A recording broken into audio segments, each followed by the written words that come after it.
Saudi अरब ने भारत के हित में एक ऐसा कदम उठाया है जिससे पाकिस्तान को जोरदार झटका लगा है। सऊदी अरब के सेना प्रमुख मोहम्मद बिन सलमान के भारत दौरे के बाद सरगर्मियां तेज हैं। माना जा रहा है कि भारत के साथ सामरिक संबंधों की मजबूती में यह सऊदी अरब का अहम कदम है, वो भी तब जब वो भारत और पाकिस्तान के बीच उपजे तनाव से भली भांति वाकिफ है।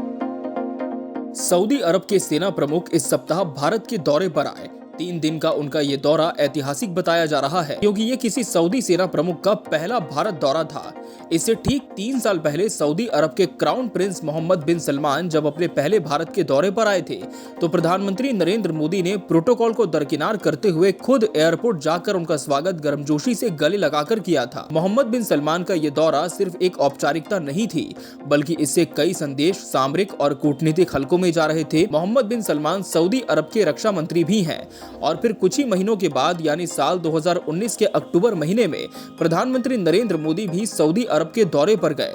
इसी दौरे के क्रम में भारत और सऊदी अरब के बीच सामरिक सहयोग परिषद की स्थापना भी की गई थी। यूं तो सऊदी अरब और भारत के बीच संबंध मुख्य तौर पर तेल के इर्द गिर्द ही केंद्रित रहे, लेकिन सामरिक मामलों के जानकारों को लगता है कि पिछले कुछ सालों में ये संबंध तेल के इतर अब सामरिक सहयोग पर भी आ टिके हैं। प्रधानमंत्री नरेंद्र मोदी ने सऊदी अरब के अपने दौरे के दौरान ये स्पष्ट किया था कि सुरक्षा को लेकर सऊदी अरब और भारत की चिंताएं एक जैसी हैं।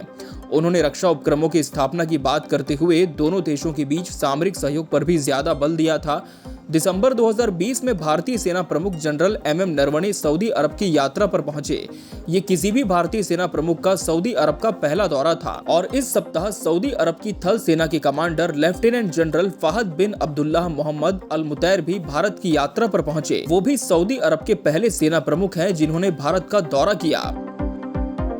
क्या है इस भारत के मायने? सामरिक मामलों के विशेषज्ञों के अनुसार आज की तारीख में भारत की सबसे सफल विदेश नीति खाड़ी के देशों या मध्य एशिया के साथ है।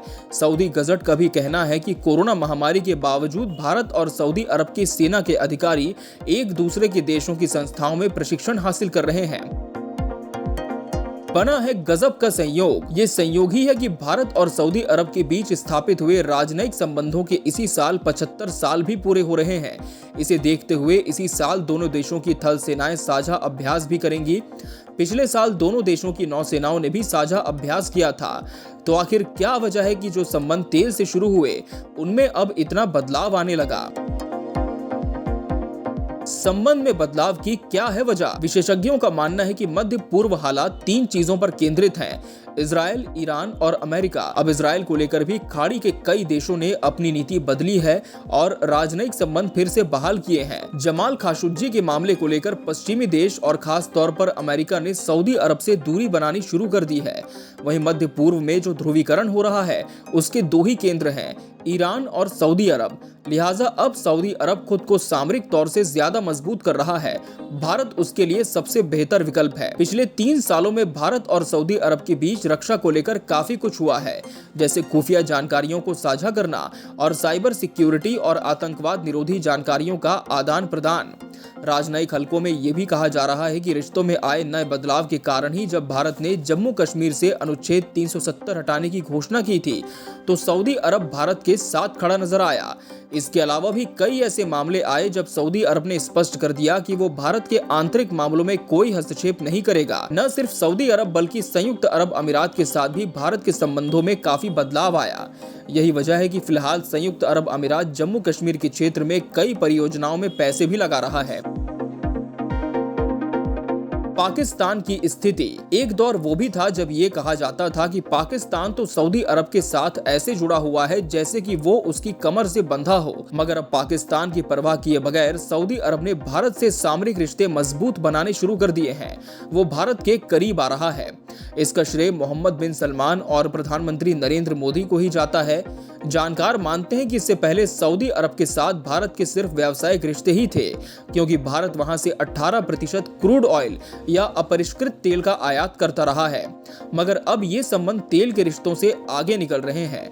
सऊदी अरब की थल सेना के कमांडर लेफ्टिनेंट जनरल फहद बिन अब्दुल्लाह मोहम्मद अल मुतैर को भारत में निर्मित मिसाइल, ड्रोन, हेलीकॉप्टर बख्तरबंद वाहन और आर्टिलरी दिखाई गई। सऊदी सेना के कमांडर के साथ आए वहां की फौज के प्रतिनिधिमंडल को बताया गया कि भारत ने इस बार देश में रक्षा बजट का 25% रक्षा से जुड़े स्टार्टअप और रक्षा संबंधी शोध और विकास के लिए निर्धारित किया है। जानकार मानते हैं कि मध्य पूर्व के मौजूदा हालात को देखते हुए सऊदी अरब सामरिक रूप से और भी ज्यादा मजबूत बनना चाहता है, और वो भी अमेरिका से बनती जा रही दूरी के बावजूद। ऐसे में भारत से संबंध बेहतर करने में उसके लिए सांस्कृतिक रूप से कोई अड़चन नहीं दिखाई देती।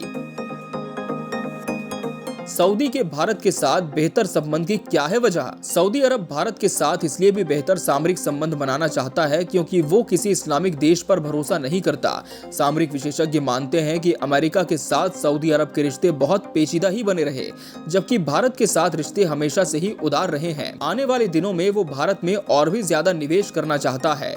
सऊदी तेल कंपनी अरामको के साथ भारत सरकार का समझौता भी हो चुका है।